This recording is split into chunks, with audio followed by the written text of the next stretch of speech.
Hidup bukanlah sebuah jalan lurus yang ditaburi bunga, melainkan ada kalanya disirami dengan cobaan dan penderitaan.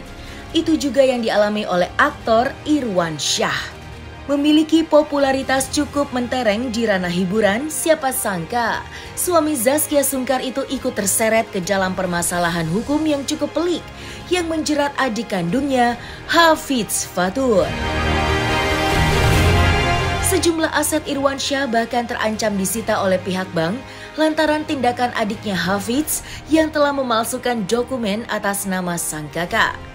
Geram dengan tindakan adiknya, Irwansyah pun melaporkannya dengan sangkaan pemalsuan dokumen. Namun permasalahan tidak berhenti di situ. Mengingat sampai dengan hari ini, sang adik hilang begitu saja bagai ditelan bumi.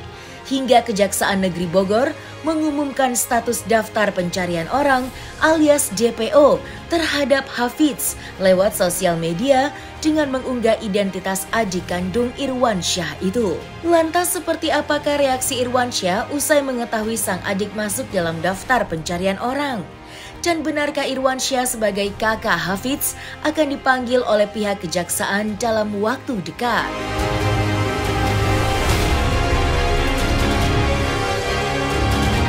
Nanti mungkin dalam waktu dekat penyidik akan melakukan klarifikasi atau komunikasi dengan pihak keluarga untuk mengetahui keberadaan bersangkutan. Untuk berkas perkara sendiri, saksi-saksi telah lengkap kita periksa, telah rampung pemeriksaan terhadap saksi-saksi terkait dengan perkara tersebut hingga menunggu pemeriksaan pemeriksaan tersangka ini.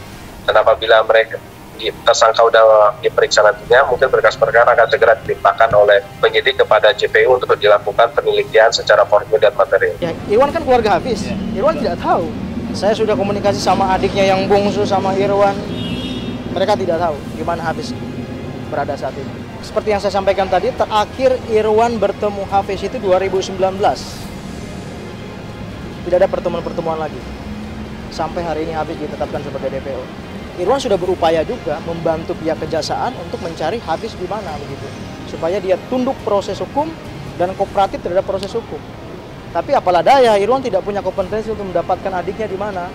Yang punya kompetensi untuk melacak, mencari tahu dan seterusnya itu adalah pihak kejaksaan dan kepolisian. Jadi pada beberapa hari yang lalu ini Kejaksaan Negeri Kabupaten Bogor telah men-share pemberitahuan di Instagram kami, Kejaksaan Negeri Kabupaten Bogor, terkait status dari tersangka H yang telah kita tetapkan sebagai tersangka dalam perkara tindak pidana korupsi penyalahgunaan kredit berguna BRI kantor cabang pembantu dan periman.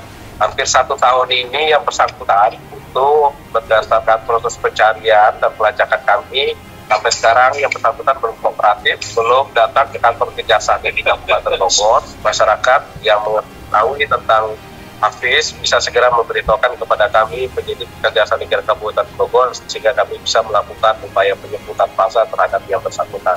Saya sudah bicara sama Irwan menyampaikan iya, dia juga sudah tahu. Artinya kalau Irwan sudah tahu berarti Irwan, ya paling saya melihat Irwan hanya prihatin saja. Artinya karena adiknya tidak kooperatif sehingga dia ditetapkan sebagai DPO. Paling itu saja sih. Selebihnya ya Irwan percayakan pada proses hukum. Dan kita akan mensupport ya pihak kejaksaan untuk melakukan penegakan hukum. Kalau prosesnya memang dari 2018 ya. Mulai pemeriksaan itu dari 2018. Cuman pada saat ini sudah ditetapkan DPO ya. Memang karena Hafidznya tidak datang, tidak bisa menghadiri. Belum pernah saya cabut laporan terkait dengan Hafidz. Menunda iya, mencabut tidak pernah. Kalau saya ditanya, ya begitulah konsekuensi daripada proses hukum. Ketika dia tidak kooperatif terhadap proses hukum, maka kepolisian akan menerbitkan penetapan DPO. Secara moral, ya mungkin dia merasa sudah tidak baik di mata orang kan. Moralnya rusak dengan dia ditetapkan sebagai DPO. Maka solusinya adalah dia harus hadir menghadap Kejaksaan Negeri Cibinong. Ikuti proses hukum, supaya di perkara ini ada kepastian hukum. Baik kepada Hafidz maupun kepada kejaksaan. Sejauh ini belum ada. Irwan belum dipanggil lagi di Kejaksaan Bogor setelah terakhir saya mendampingin beberapa bulan yang lalu. Usai sang adik masuk dalam daftar pencarian orang atau DPO, hingga kasus yang merugikan miliaran rupiah itu menyeruak ke permukaan dan menjadi perbincangan banyak orang, sampai kini Irwansyah memilih bungkam dan diam. Apa yang sebenarnya terjadi dengan pelantun tembang My Heart itu? Peliknya kasus yang menyeret dirinya itu ditengarai menjadi penyebab Irwansyah memilih menarik diri dari berbagai pemberitaan. Sebagai seorang kakak yang ditipu oleh adiknya sendiri, jelas menjadi sebuah pukulan berat yang harus dirasakan oleh Irwansyah. Lebih dari itu, sikap tidak kooperatif yang dilakukan adiknya membuat permasalahan yang dialaminya semakin berlarut-larut. Lantas, seperti apakah kronologi kejadian yang sebenarnya hingga Irwansyah harus menanggung kerugian yang cukup besar?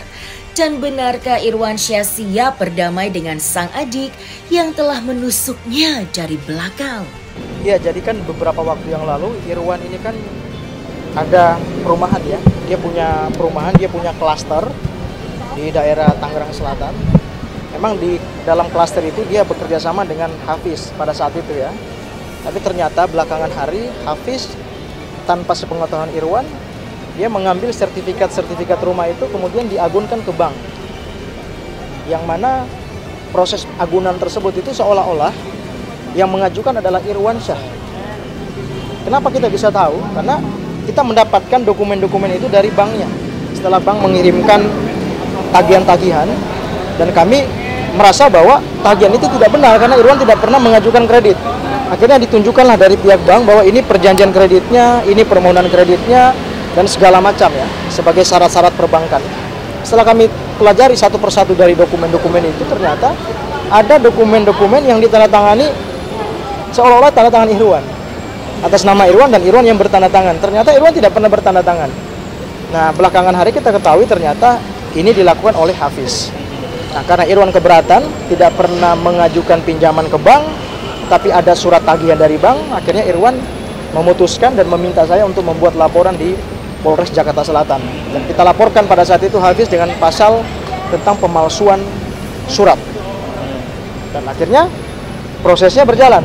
Nah, setelah prosesnya berjalan, ternyata di satu sisi ternyata justru yang mendesak ini bukan soal pidananya, tetapi yang justru mendesak ini adalah soal perdatanya. Karena Irwan didesak oleh bank untuk melunasi. Akhirnya karena Irwan terdesak secara keperdataan, akhirnya ya kita menggugat perdata pihak banknya. Ya kan, rencana gugatan perdata pada saat itu kita akan lakukan. Yang ternyata dengan kondisi seperti itu, maka karena hukum tidak boleh ada dua perkara berjalan bersama, jadi pidananya kami minta untuk ditangguhkan pada saat itu. Jadi sejauh ini perkembangannya di Polres Selatan masih tahap penyelidikan. Belum ada perkembangan yang signifikan, masih di tahap penyelidikan, karena memang kita yang meminta penundaan agar tidak dilanjutkan dulu karena ada perkara perdatanya. Ya, namanya keluarga pasti support aja sih.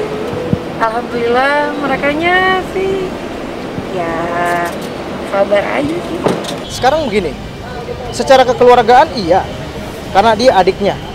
Tetapi di satu sisi Irwan telah dirugikan di sini. Ada beberapa unit rumah yang masuk dalam radar pantauan yang akan disita oleh pihak bank. Jadi bagaimana Irwan bisa kemudian logo atas keadaan itu, sementara mobil rumah dia sudah dilakukan proses penyitaan tadi. Ya, makanya Irwan ya minta agar segera diproses hukum saja. 5 miliar itu sebenarnya total keseluruhan. Ada beberapa unit rumah, ya kan, dan ada juga beberapa unit mobil. Jadi tidak hanya rumah yang dilakukan proses kredit tadi oleh Hafiz, tapi ada juga mobil yang diambil oleh Hafiz. 5 miliar itu sebenarnya total keseluruhan. Ada beberapa unit rumah, ya kan, dan ada juga beberapa unit mobil. Jadi tidak hanya rumah yang dilakukan proses kredit tadi oleh Hafiz, tapi ada juga mobil yang diambil oleh Hafiz. Kalau tagihan-tagihan dari bank tadi itu 2021 kalau nggak salah ya. 2021 kalau nggak salah ya. Karena saya 2022 kayaknya kalau nggak salah ingat, karena saya diminta membuat laporan itu 2022. Benar, 2022 lah. Kejadian. Irwan tahu ada tagihan itu di 2022. Tapi kejadian dia melakukan kredit itu ya 2018 itu. 2018 ya. Itu tersangka H telah menyalahgunakan kredit di BRI KJP Tegar Periman Cibinong Kabupaten Bogor. Jadi dia menggunakan nama-nama anggota salah satu koperasi.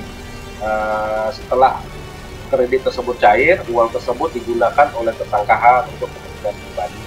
Nah, setelah jatuh tempo, kredit tersebut tidak mampu untuk dilunasi, gagal bayar, sehingga statusnya menjadi macet. Dan ketika proses ini macet, telah dilakukan audit internal di BRI sendiri, dan setelah kita lihat ada perbuatan melawan hukum terhadap perkara tersebut, sehingga kita naikkan statusnya sebagai di proses penyidikan, dan terhadap yang bersangkutan kita tetapkan sebagai tersangka. Adapun kerugian keuangan negara yang ditimbulkan dari perkara tersebut adalah sekitar 3,3 miliar rupiah. Ya, konsultasi terkait dengan perkara-perkara yang di bank ya, yang berkaitan dengan tadi yang saya cerita, Hafiz meminjam uang di bank atas nama Irwan. Sebatas itu yang kami diskusikan atau konsultasikan tentang langkah-langkah apa yang akan diambil. Ya, Irwan namanya adik tetap lah ya. Tetapi kan yang menjadi pertanyaan sekarang, Hafiz di mana? Kejaksaan saja tidak bisa temukan. Bagaimana dengan Irwan mau bisa jumpa adiknya?